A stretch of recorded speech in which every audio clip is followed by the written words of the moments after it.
Wow, one message I would like to give to my fans. Okay, so we're starting off hard, clearly. You know something? I personally, I think I would like to address them as people, who live daily, regular lives.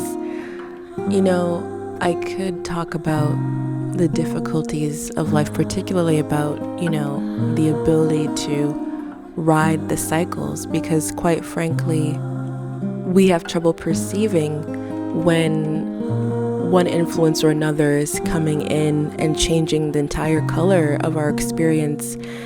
And we have trouble seeing that life in its purest form is not against us, and that our biggest enemy really are the ripple effects of our own actions, both individually and collectively. So I would say that despite all the hardships that we as a people, as a species experience, I think it's important to recognize that life isn't inherently evil. And while yes, it may bring peace or a sense of soothing to be able to analyze, right? If you sit back and watch life go by, whether that be you watch who comes in and out of your life, or, what happens as a result of a particular action or decision, well, yes, it can help to see what cycles those actions set into motion.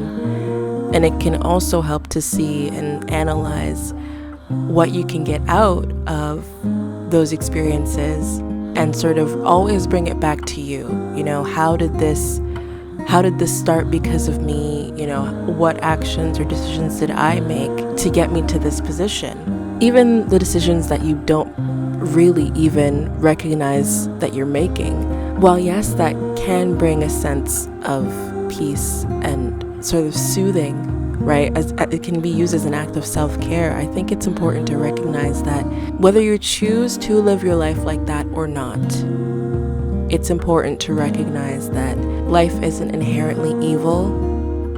And the whole point of evolution is to make up for its losses. So regardless of how much power you feel you have in your life or influence you have on others, know that whether you're conscious of it or not, things are always moving towards an equilibrium. They may struggle to get there. They may take a long time to get there. But the universe cannot exist if it's in a constant state of, or rather, nothing can be considered stable without an equilibrium point. And so we would have nothing to see, nothing to hear, nothing to experience if all of those things didn't have equilibrium points, if all of them didn't come to a point of stability. Yes, the universe is always in flux, and the only constant thing is change. We know that. But I think it's important for our sanity to be able to recognize that all that change and flux is to make up for things that didn't work. And so my only hope is that, regardless of whether or not you stay with me on this journey or not, that you at least take that perspective with you, and that you aim to live your life to the fullest with that in mind.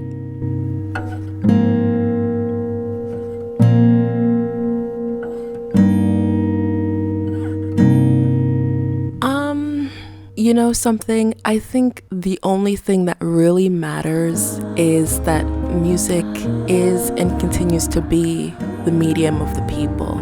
I think that music inherently uncommodified is really just human self-expression. I think it's important to protect the ability to say what you want in music.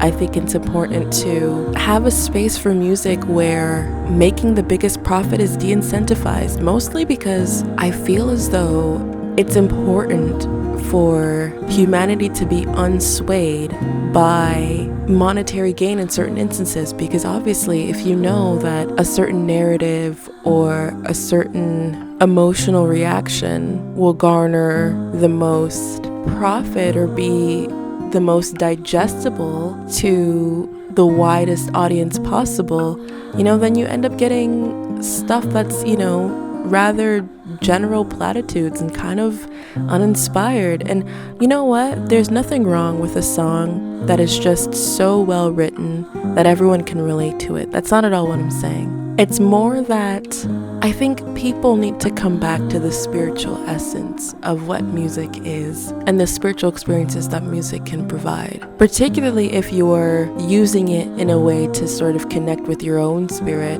whether that be through listening to music or through writing music.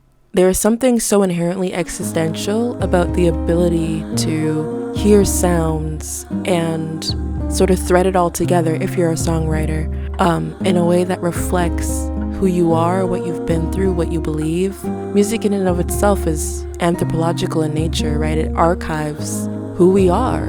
Anything that's important to protect. I think, honestly, you want to know something? I think we've lost the plot, truly. But regardless, in terms of ethics, that's really the only thing I stand for or on, that music should belong to the people, right? The common masses, and that should be supported. It should be supported rather than exploited or even suppressed for the sake of, people who don't really care about music and really care about the commodification, or rather the in quotations benefits of the commodification of music. This also is not to say that I don't think people should make money off their songs. That's definitely not what I'm saying. I feel as though the music space calls for greater responsibility for those who formulate the arena in which music can exist. Take that however you will, and we'll leave it there.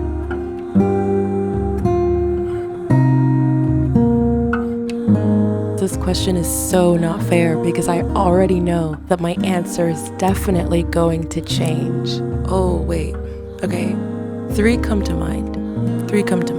Blues Away by Jackson 5, or really by Michael Jackson, and they credit it Michael Jackson 5. Blues Away by Jackson 5. You Know How to Love Me by Phyllis Hyman. Or Baby Come Back by Player. Now, I know that all three of these answers, while yes, they're probably in my top, I have so much music from the 70s to explore. I'm very much one of those people that views music, in particular decades of music, as time capsules that one must sort of dig and uncover. And believe me when I say it is on my list of all-time things to do, to go through each decade of music and really sort of see what I like, see what I don't like, and basically take my time with it and just enjoy it, you know what I mean? Don't expect an update to this answer anytime soon, but also don't expect the answer to be the same by the time I'm done. So you can be left in that limbo. Oh my god, I can't believe I also forgot When We're Dancing Close and Slow by Prince. Iconic song. Iconic. My favorite album would have to be Albertine by Brooke Fraser. That album came out, I think, in 2006. And honestly, I don't think I've been the same since.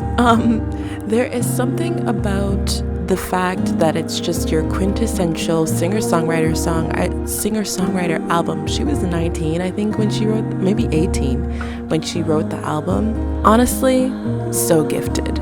There was something about the fact that everything was guitar-based and kind of acoustic, even though it's not an acoustic album, but the acoustics of the album were just so... There's an aspect to the album that's almost... When you hear the soundscape, you think of tall grass plains and distant trees and sort of the space between people. In a weird way, I'm trying to paint the imagery, but there's this almost golden hour feeling to the album. It has a warm tonality, but there's this evident space, this almost emptiness that is present on the album. or rather I should say, the feelings that the album invoke sort of highlight the emptiness that we as people feel.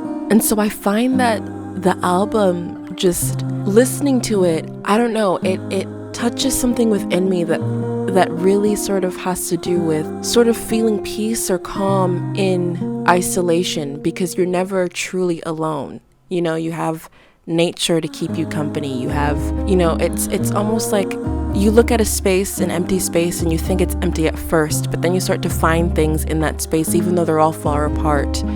That's kind of the feeling that this album gives me. You know, there's some albums that are just super cozy and everything feels kind of close and warm to you and snuggly. For example, a lot of Colby Kylat's music is like that, particularly her earlier stuff.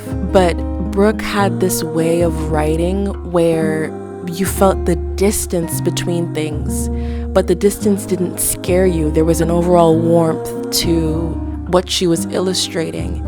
And, you know, I'm not sure why that is. I'm sure if I sat down and really sort of analyzed the album, I could probably, you know, string some sort of interpretation together. But that album really, well and truly, I mean, it's a whole mood, in the sense of it's one of those albums that it's in a universe that you sort of fall into and you play from front to back, and you feel, or at least I feel, I don't know, she really tapped into something there. She really did. I wish I could sort of wrap up my thoughts on this album more eloquently, but I think in order to do that, I'd have to like re-listen to the album and then sort of illustrate my thoughts on each song, which we don't have time for. But yeah, Albertine by Brooke Fraser definitely, I think, is my favorite album as a whole project, as, you know, something that was very formative for me, not in the sense of like my songwriting style. It didn't influence me as a songwriter.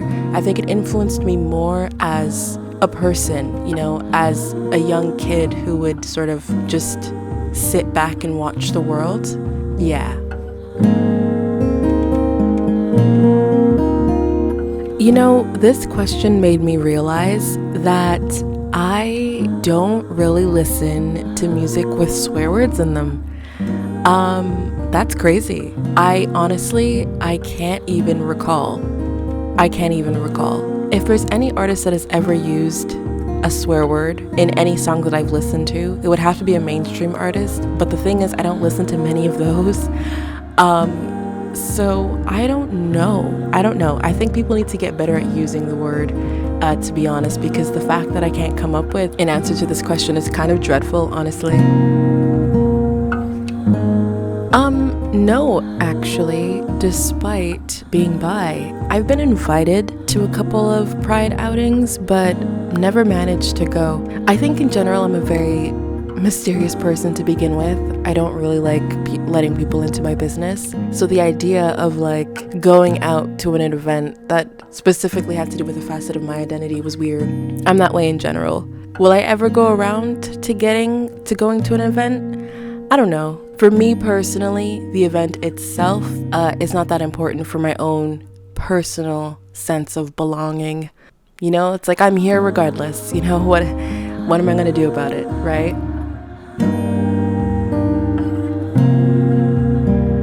Ooh, okay.